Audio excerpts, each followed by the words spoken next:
Senior صحافی اور تجزیہ کار رؤف کلاسرا کے مطابق جنرل پرویز مشرف نے جب 2002 کے عام انتخابات میں خواتین کے لیے 33% نشستیں مخصوص کرنے کا اعلان کیا تھا، اس وقت تمام بڑی سیاسی جماعتیں پرویز مشرف کے خلاف تحریک چلا رہی تھیں۔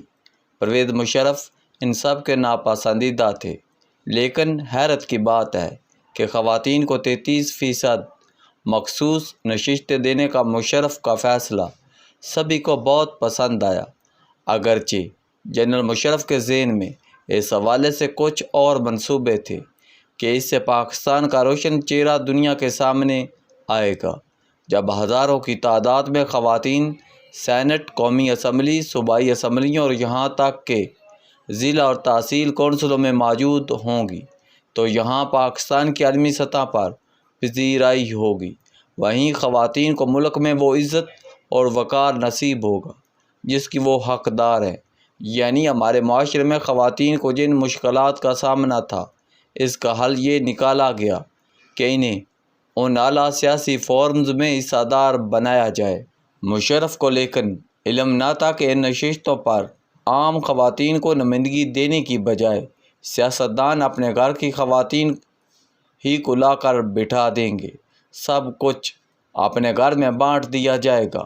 اگر آپ 2002 سے 2007 کی اسمبلی کی نشستیں دیکھیں تو آپ کو اندازہ ہوگا کہ اس کھیل میں مذہبی یا سیاسی جماعتوں کے رہنماؤں کی اکثریت نے پہلے اپنی گھریلو خواتین کو ترجیح دی، پھر رشتہ دار تلاش خواتین کی گئی، پھر دوستوں کی باری لگی، اور اگر پھر بھی کوئی نشست خالی رہ گئی تو پھر سوچا گیا کہ چلیں ناقدین کے منہ بند کرنے کے لیے پارٹی کی کسی وفادار خاتون کو ممبر بنا دیتے ہیں۔ جن خواتین میں ان مخصوص نشستوں کی بندرباٹ کی گئی وہ سب ایلیٹ گھرانوں کی خواتین تھیں، نہ کہ عام ورکرز۔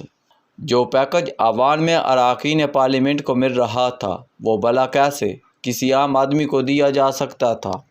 لاکھوں کی تنخواہ، الاؤنس، کمیٹی اجلاس الاؤنس، مفت میڈیکل، PIA کی مفت ٹکٹیں، بذریعہ سڑک سفر پر فی کلومیٹر کے حساب سے پیٹرول کا خرچہ، بیرون ملک دورے، سرکاری اور سفارتی پاسپورٹس جن پر دنیا کے 50-60 ملکوں میں ایئرپورٹ پر مفت ویزا کی سہولت۔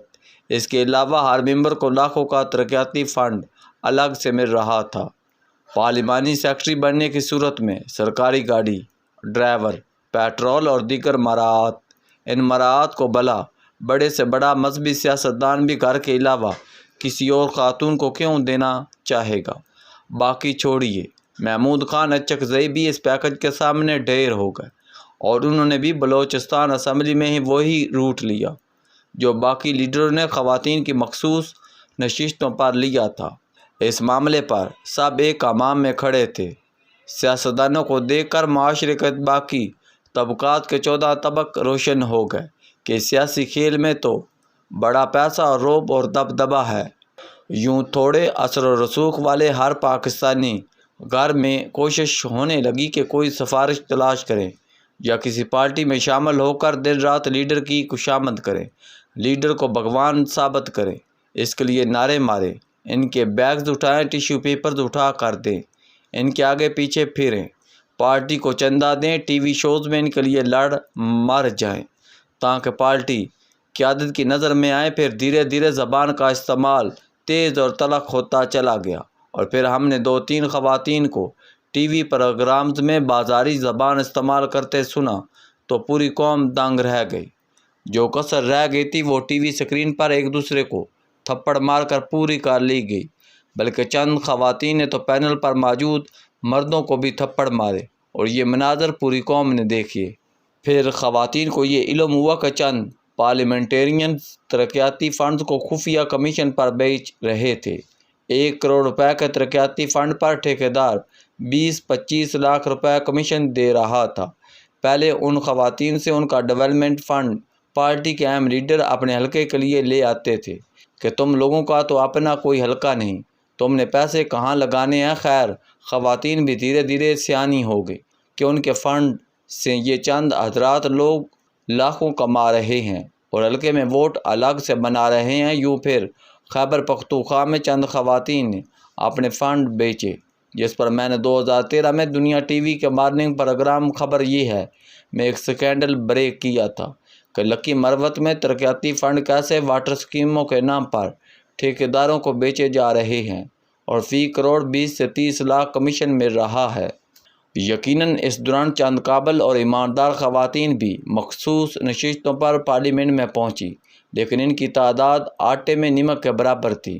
اکثر خواتین کا اسمبلی میں ایک ہی کام تھا کہ انہوں نے پارٹی لائن کے مطابق عوام میں شور شرابہ کرنا ہے یا لیڈر کی تقریر پر سوچے سمجھے بغیر مسلسل تالیاں اور ڈسک بجانے ہیں۔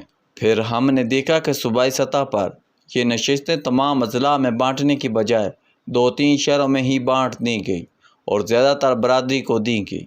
یقین نہیں آتا 2018 کی پنجاب اسمبلی میں مخصوص نشستوں پر لاہور کی خواتین کی تعداد اور نام پڑھ لیں۔ سب سیاسی پارٹیوں نے مجموعی طور پر 40 سے زائد مخصوص نشستیں صرف لاہور کی خواتین کو دیں۔ میاں نواز شریف کی جماعت نے کشمیری بٹ برادری کی بنیاد پر سیٹیں تقسیم کی تو عمران خان نے یہ سیٹیں لاہور کے اشرافیہ میں بانٹ دی۔ پنجاب میں بیشتر اضلاع میں خواتین کو ایک سیٹ بھی نہ ملی، جبکہ صرف لاہور کی خواتین کو 40 نشستیں مل گئی۔ مطلب لاہور کی ان خواتین کو سیاسی طور پر مزید طاقتور کیا گیا جو پہلے ہی سے ایلیٹ کلاس سے تھی، یعنی عام پاکستانی خواتین کے مسائل سے زیادہ دلچسپی نہ تھی اور نہ ان کے نزدیک ان کی کوئی اہمیت تھی۔ اب سب کو پتہ ہے کہ اگر مخصوص نشستوں پر اسمبلی میں جانا ہے تو سارا دن لیڈرشپ کی خوشامد کریں اور ان کے مخالفین کا ناطقہ بند کریں۔ اس ماحول میں کیا کوئی پڑھی لکھی سمجھدار خاتون ٹیکنوکریٹ پارلیمنٹرین بننے کا سوچ سکتی ہے؟ یہاں لیڈر کا بیگ اٹھانا یا خوشامد کرنا اور ٹی وی شوز میں بدتمیزی کرنا ہی میرٹ ہو؟ اگر بغور دیکھیں تو اندازہ ہو جائے گا کہ اسمبلیوں کے اندر حالات کیا ہے۔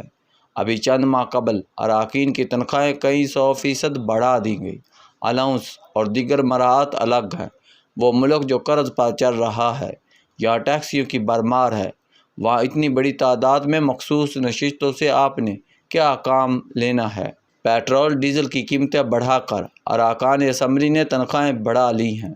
خواجہ آصف کو آپ نے سن لیا ہوگا کہ کیسے اسپیکر قومی اسمبلی نے اپنی تنخواہ 21 لاکھ کر لی۔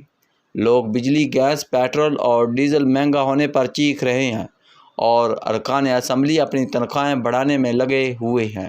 اب عوام دیکھ رہے ہیں کہ ان مخصوص نشستوں پر تحریک انصاف پی پی، نواز لیگ اور جے یو آئی ایف کے لوگ لڑ رہے ہیں۔ ایک پارٹی کہتی ہے کہ یہ ہماری نشستیں ہیں، دوسری کہتی ہے کہ ہماری ہیں۔